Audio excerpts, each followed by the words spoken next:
Ngayon po ay papakita ko po sa inyo ang motor controls for 2 water tanks using float switch. Siyempre, ang kailangan natin sa system na ito ay supply na 230 volts, circuit breaker, magnetic contactor, overload relay. Selector switch, stop push button, start push button, dalawang tangke, at dalawang float switch, at water pump, at siyempre source na galing sa water district or any source na sa inyong available sa inyong lugar. Bakit kailangan natin ang system na ito? Kailangan natin ito kasi kapag mahina yung pressure galing sa source natin, kailangan natin mag-imbak ng tubig sa tangke. Pag napuno na yung tangke natin, itutulak ito ng pump papunta doon sa overhead tank natin, yung sa taas ng bahay. Para naturally, para gravity na lang po yung magtutulak ng tubig papunta sa mga bahay natin. Tapos pag mataas yung tangke natin, mas malakas yung pressure. Para mas maintindihan po, ito po yung wiring diagram ng motor control for 2 tanks using float switch. Ito po yung supply natin na line 1 at line 2, dalawang linya. From line 1, i-connect natin sa selector switch natin. Yung selector switch natin ay may manual at automatic. Sa linya ng manual natin, may push button stop tayo. Tapos may push button na start. Yung start natin, naka-normally open yan. Tapos yung stop button, naka-normally close. Direct lang natin, connect natin sa A1, sa magnetic contactor, sa coil A1. Tapos yung lead line natin sa automatic,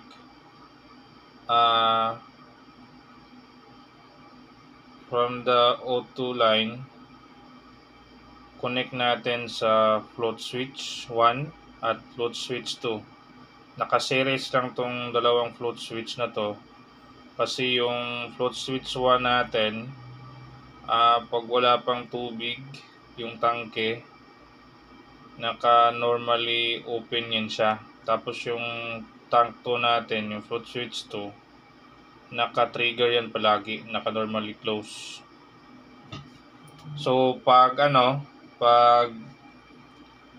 napuno na yung tank 1 natin, yung nasa ground, automatic magpa-function yung motor natin. Kasi naka-trigger na tong float switch number 2.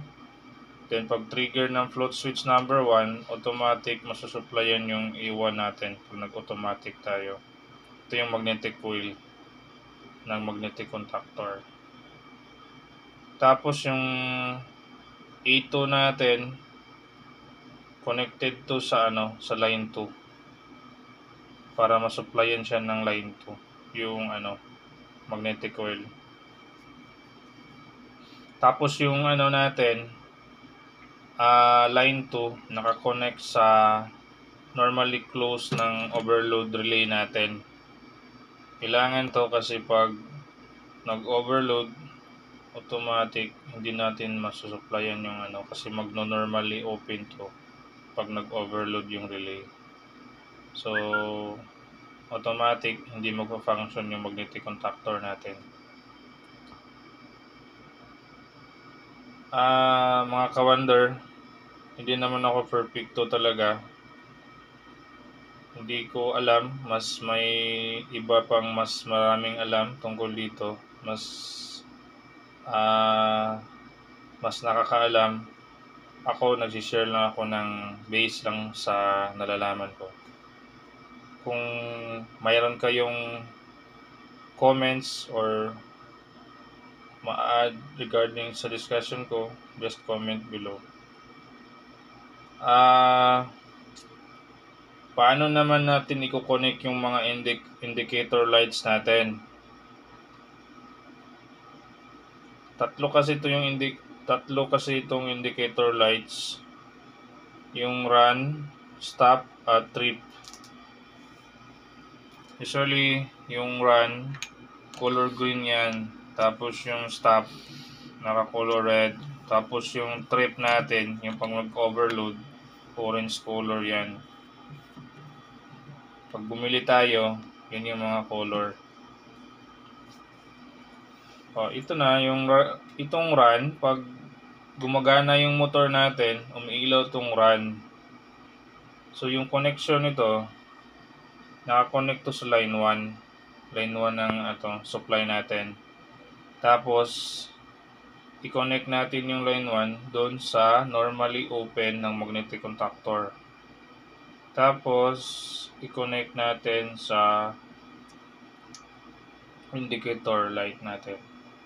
Tapos, yung isang wire ng indicator, connect natin dito sa A2. Supply yan ng line 2. Tapos, yung natin, stop. Sa line 1 pa rin, tapos connect sa normally closed ng magnetic contactor. Tapos yung line 2 niya naka-connect dito. Supply pa rin ng line 2. Kung bakit nagtataka kayo, bakit naka-connect to dito? Naka-connect to dito kasi pag nag-overload yung relay, magno-normally open to, so mag-off to, hindi under yung motor. Tapos ito, ma-off to nito yung stop kasi mag-iilaw yung indicator light ng trip, mag-overload. Kaya tinatawag siya ng overload relay. Pag nag-overload, iilaw tong trip, yung orange. Yun lang mga ka-wonder. Kung may tanong kayo, just comment below. Tapos kung may mas nakakaalam pa sa akin, kung may mali man ako, just comment below. Thank you mga ka-wonder. Bye!